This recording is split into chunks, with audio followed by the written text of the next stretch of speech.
மேடையில் இருக்கக்கூடிய புதிய கலைவாணர் நெல்லை மண் மட்டுமல்ல, தமிழகம் மட்டுமல்ல, எல்லை கடந்து உலகமெங்கும் தமிழ் மனம் பரப்பிக் கொண்டிருக்கக்கூடிய மரியாதைக்குரிய புத்தநேரி கோ செல்லப்பா ஐயா அவர்களுக்கு என்னுடைய அன்பான இனிய இந்நேரத்து வணக்கம். இதனை இதனால் இவன் முடிப்பான் என்றாய்ந்து அதனை அவன் கண் விடல் அப்படின்னு ஒரு குறள் உண்டு. அது எழுதுனது திருவள்ளுவர் தானே ஐயா? அதுதான் ஐயா நான் உங்ககிட்ட கேட்டேன். அது நீங்க சொன்னா சரியா தான் இருக்கு. ஏன்னா அந்த திருக்குறளை திருவள்ளுவர் 2050 ஆண்டுகளுக்கு முன்பு எழுதும் போதே கண்டிப்பா அவர் மனசுல நீங்க வந்திருப்பீங்கன்னு நினைக்கிறேன். உங்களை மனசுல வச்சுதான் வள்ளுவர் அந்த குறளையே எழுதியிருப்பாருன்னு நினைக்கிறேன். சரி, நீங்க சொன்னீங்க. அதனாலதான் இன்னைக்கு நிகழ்வுல உங்களை நடுவரா வச்சு இந்த நிகழ்வையே இந்த தமிழண்டா சங்கம் நிகழ்ச்சி நடத்திருக்காங்க. அந்த விழா குழுவினருக்கு என்னுடைய உண்மையிலேயே மனமார்ந்த வாழ்த்துக்களும் பாராட்டுகள். நல்ல ஒரு தலைமையோடு நல்லதொரு நிகழ்ச்சியை கொண்டு வந்த உங்கள் அனைவருக்கும் நன்றியோடு நல்ல ஒரு தலைப்பு. ஒரு இன்றைய விழாக்கள்ல அந்த பாரம்பரியம்ங்கிறது பேணப்படுகிறதா பேணப்படவில்லையா? நடுவர் அவர்களே, பேணப்படுகிறதுன்னு ஒரு 3 பேரு முத்துநகர்ல வந்து முட்டு கொடுக்கிறதுக்காகவே பேசுற அந்த 3 பேரையும் பார்த்தா உண்மையிலேயே பரிதாபமா இந்த 3 பேருமா இந்த பேணப்படுகிறதுன்னு ஒருத்தர் வந்திருக்காரு. முதல்ல வேட்டிக்கிட்டு உட்கார்ந்துருக்காருல, அவருக்கு வேட்டிக்கிட்ட தெரியாது, ஒட்டிக்கோ கட்டிக்கோ கட்டிட்டு வந்து அவர் பேணப்படுகிறதுன்னு இங்க வந்து உங்ககிட்ட சொன்னது உண்மையாவே இருந்தாலும் பட்டிமன்றத்துக்கு தமிழ் கலாச்சாரத்துக்கு வேட்டியோட வந்திருக்காருலாம். ஐயா, பட்டிமன்றத்துக்கு வேட்டியோட தப்பு இல்லை, பேசும்போது வேட்டி உருவி போகும்போது தான் சொன்னாங்க. இப்ப அவர் பேசுறத பார்த்துதான் அடுத்து என்ன நடக்கும்ங்கிறதே தெரியும். அதாவது தலைப்பு என்ன? விழாக்கள்ல பேணப்படுகிறதா? இவர் பட்டிமன்றத்துல நடிக்கிறதுக்காக தான் வந்திருக்காரு. அடுத்து இந்த அக்கா வந்திருக்காங்க பாத்தீங்களா, திப்பு பாரதி அக்கா. இந்த அக்கா நல்ல பல கட்டு சேலையெல்லாம் எடுத்து வந்திருக்காங்க. நல்லா பேசுவாங்க, ஆனா நிறைய போய் பேசுவாங்க. அதனாலதான் அவங்க பேணப்படுகிறதுங்கிற அணியில வந்து உட்கார்ந்துருக்காங்க. சரியா? இப்படி நிறைய எனக்கு முன்னாடி ஒரு ஐயா பேசிட்டு போனார். வண்டி வண்டியா போய் சொல்லிட்டு போயிருக்காரு. அதாவது அந்த போகி பண்டிகையை பத்தி சொன்னாங்க. இந்த போகி பண்டிகையை பத்தி ஒரு நிகழ்வு உண்டு. அது போகி பண்டிகை அல்ல, போதி பண்டிகை. போதி பண்டிகை அப்படின்னா மகான் புத்தர் அவர்கள் மரணம் அடைந்த நாள். அந்த போதி நாள்ல ஒரு குறிப்பையும் பேராசிரியர் பரமசிவன் அவர்கள் சொல்லியிருக்காங்க. அதையும் நம்ம எடுத்துக்கணும். சரி, இன்னைக்கு தலைப்புக்கு வருவோம். அந்த தமிழ் பாரம்பரியம் பேணப்படுகிறதா? நீங்க கேட்டீங்க அந்த கொலவை விட தெரியுமான்னு. யாரையாவது கேட்ட கொலை விட தெரியுமான்னு ஒருத்தருக்கு தெரியாது. எங்க கொண்டு வந்து கொலை விட்டு காப்பீங்க.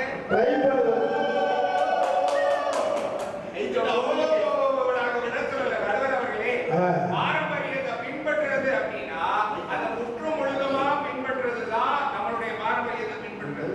நடுவர் அவர்களே, இந்த உணவுல நம்ம எல்லா வீடுகளிலும் பாத்தீங்கன்னா நிறைய இந்த வழிபாடு, இந்த தை மாதம் முதல் நாள் என்ன செய்வாங்கன்னா முன்னோர் வழிபாடு இந்த தண்ணிக்கு வச்சு விடுவாங்க. அதுல எங்க பாட்டி என்ன செய்வாங்கன்னா அந்த கும்மியானம்னு ஒரு உணவை தயாரிச்சு இந்த நவதானியம்லாம் போட்டு வறுத்து கும்மியானம் எங்க பாட்டி செய்வாங்க. எங்க பாட்டி காலம் போனதுக்கு அப்புறம் எங்க அம்மா காலத்துல எங்க அம்மா என்ன செஞ்சாங்கன்னா அதை செய்ய தெரியல, பாயாசம் வச்சாங்க.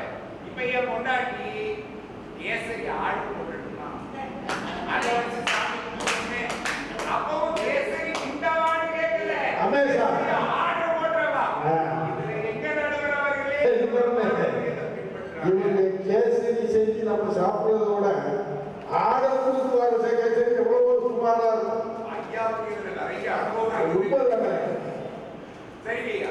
இதுல பாத்துக்கிட்டீங்களா, உணவுல இப்படி மாறி போச்சு, உடையில மாறி போச்சு, இருப்பிடத்துல பாருங்க. அந்த காலத்துல அன்னைக்கெல்லாம் வீட்டு வாசல்ல அரிசி மாவை வச்சு கோலம் போடுவாங்க.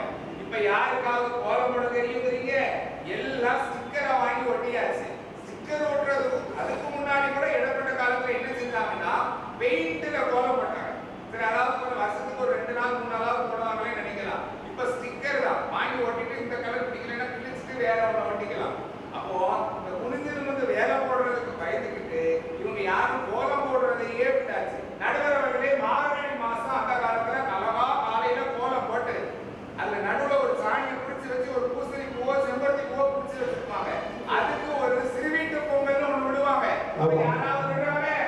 அதை எப்படி மாத்திக்கிட்டாங்க தெரியுமா? பொம்பளை பிள்ளை இருக்க வீட்டுலதான் சுருவிட்டு போகணும். இல்ல அது ரொம்ப நல்லா இருக்க வீட்டுல விட்டாங்க என்ன பொங்கல் வந்து பொங்காம அப்படியே உட்காந்துக்குமா? இவங்களுக்கு பொங்கல் விடுறதுக்கு கை கால் வலிக்குதுன்றவர்களே, அதனுடைய வெளிப்பாடு தான். இதை செய்ய வேண்டாம், சரி பாத்துக்கலாம், நமக்கு தக்கபடி சட்டத்தை மாத்திக்கிறேன். அடுத்து இந்த பாரம்பரியத்தை பின்பற்றுறதுன்னு சொல்றாங்கல்ல, சேர்ந்தால பேசுறதுக்காங்கல்ல, இவங்க இந்த பாரம்பரியத்தை பின்பற்றும் போது இந்த நெத்தி நிறைய விபூதி பூசுற பழக்கத்தை இவங்க பின்பற்றுறாங்களா நடுவர் அவர்களே? பெரும்பாலான கல்லூரி மாணவர்கள் ஏன் இன்னைக்கு இருக்கக்கூடிய இளைய தலைமுறை கண்ணுக்கே தெரியாத ஒரு ஸ்டிக்கர் போட்டு, அந்த ஸ்டிக்கர் போட்டையே சொல்லணும். அது வச்சாலும் தான் வச்சாலும் தான். இன்னைக்கு காலையில உங்க வீட்டுக்கு நான் வந்திருக்கேன் நடுவர் அவர்களே, அப்படி நீங்க வீட்டுக்கு வந்தோடனே வாங்க வீட்டு வாசல் வரைக்கும் வந்து வரவேற்று வீட்டுக்கு கூட்டு போய் எங்களுக்கு ஜூஸ் எல்லாம் கொடுத்தீங்க. அம்மா வந்து எங்களுக்கு எலுமிச்சம்பழம் சாறு கொடுத்தாங்க. அந்த அம்மா நெத்தியில அழகா ஒரு பொட்டு வச்சு நெத்தியில விபூதி பூசி தலை நிறைய பூ வச்சு அந்த அம்மா இல்ல அந்த பொட்டு 7 நாளா இருக்கு. என்னையா 7 நாளா இருக்கு அந்த பொட்டு. இல்ல நீங்க சும்மா சொல்றீங்க, வேலைக்காக சொல்றீங்க. அந்த அம்மா அழகா அந்த நெத்தி நிறைய பொட்டு வச்சு பெரிய பொட்டா வச்சு வாங்கன்னு கையெடுத்து கும்பிடுற கலாச்சாரம் இன்னைக்கு இருக்கக்கூடிய தலைமுறையில வீட்டுக்கு போனா வாங்கன்னு யாராவது கூப்பிடுறாங்களா? யாராவது போனா ஒண்ணு வேண்டாம், எங்க சங்கரலிங்கனார் ஐயா வீட்டுக்கு போனா அவங்க பேத்தி, எங்க சங்கரலிங்கனார் ஐயா வீட்டுக்கு போனா அவங்க பேத்தியோ பேரனோ ஐயா வாங்க அப்படின்னு கூப்பிடுவாங்க. கூப்பிடுவாங்களா மாட்டாங்களா ஐயா? இதே இது எங்க ஐயா வீட்டுக்கு போனோம்னா எங்க ஐயாவோட போய் என்ன செய்யணும்? மாமா வந்திருக்காரு வந்து வாங்கன்னு கேட்கணும், சித்தப்பா வந்திருக்காரு வந்து வாங்கன்னு கேள்வி அப்படின்னு சொல்லணும்.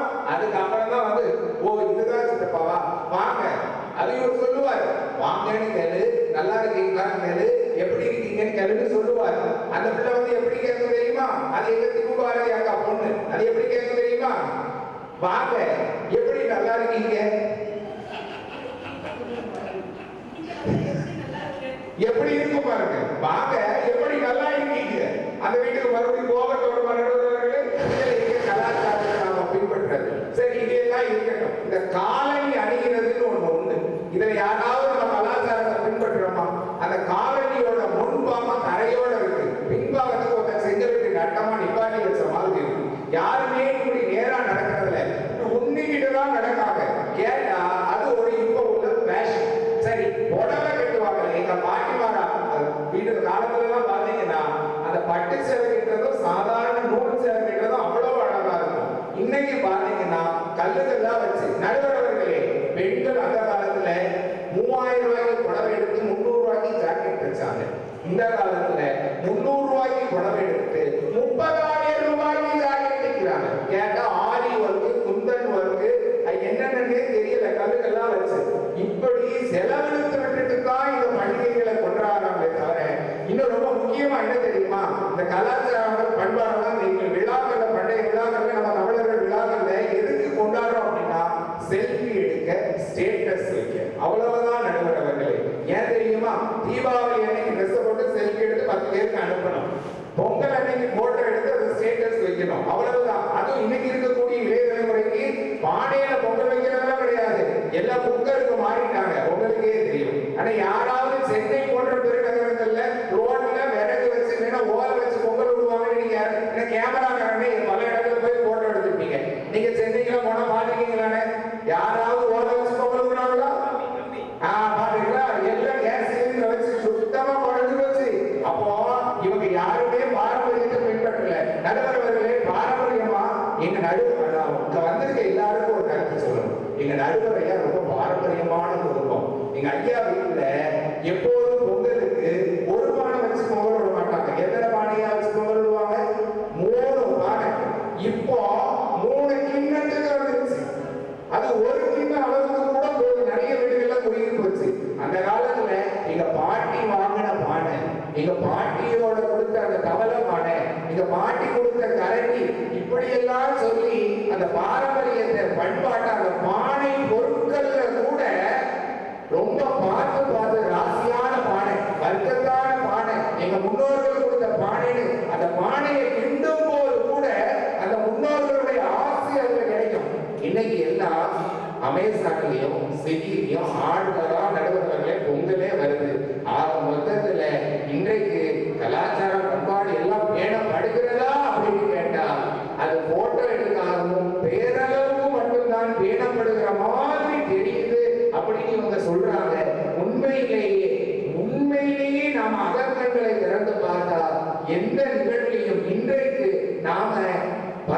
பழைய பாரம்பரியத்தை பின்பற்றல. அதுக்கு உதாரணம் நீங்களே ஒரு சொன்னீங்க, இந்த குத்து விளக்கு அப்படின்னு ஒரு சொன்னீங்க பாத்தீங்களா.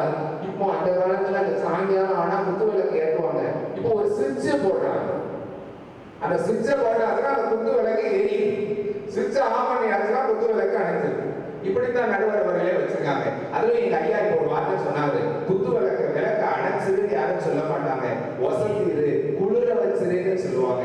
ஏன் அப்படின்னா வார்த்தைகளில் கூட மங்களங்களை பின்பற்றிய மாபெரும் சமூகம் நம்முடைய தமிழ் சமூகம். அப்படிப்பட்ட தமிழ் சமூகத்துல இன்றைக்கு இருக்கக்கூடிய தலைமுறையினர் பழைய பாரம்பரிய பண்பாட்டை பின்பற்றினால் நல்லா இருக்கும் அப்படின்னு தான் எங்க அணியிலிருந்து சொல்றோம். அது பின்பற்றப்படலை அப்படிங்கறத எங்களுக்கு வேதனை தருகிறது என்று கூறி வாய்ப்புக்கு நன்றி கூறி விடைபெறுகிறேன். நன்றி, வணக்கம். அருமையா நம்முடைய தூய தமிழ் பற்றாளர் விருது தமிழக அரசிடமிருந்து வாங்கியிருக்கின்ற அமைச்சர் சிவ செல்வ மாரிமுத்து அவர்கள் ரொம்ப நல்ல சிறப்பு. அவர்களே அவர் நல்லா செஞ்சுட்டார். இப்போ பொங்கல் விருதை பற்றி சொன்னாங்க. இன்னைக்கு பொங்கல் அந்த காலத்துல கூரப்புடவை கட்டி வித்தாங்க. கூரப்புடவை அதனால என்னன்னு தெரியாதானே. இப்பதான் சுடிதார் போட்டு சில பேர் நைட்டிய போட்டுக்கிட்டு பொங்கல் விட்டு இருக்காங்க. நைட்டிய போட்டு பொங்கல் விடுறதை பார்த்து சூரியனே வெட்டப்பட்டு மேகத்துக்குள்ள போயிருக்கான். அந்த லட்சணத்துல இன்னைக்கு இருந்துகிட்டு இருக்கு. அதனால நம்முடைய சிவசேன மாரிமுத்துக்கு நம்முடைய வாழ்த்துக்களை சொல்லி தொடர்ந்து தமிழக அரசினுடைய நல்லாசிரியர் விருதை பெற்றிருக்கின்ற தமிழ்நாடு தொடக்கப்பள்ளி ஆசிரியர் மன்றத்தினுடைய மாநில தலைவர் அருமை சகோதரர் அவர் ஒரு கவிஞர், 3 நூல் போட்டிருக்கார். 3வது 4 நூலாசிரியர், எழுத்தாளர். அவர் இப்ப நம்ம அரங்கத்துக்கு வருகிறார். வாங்க.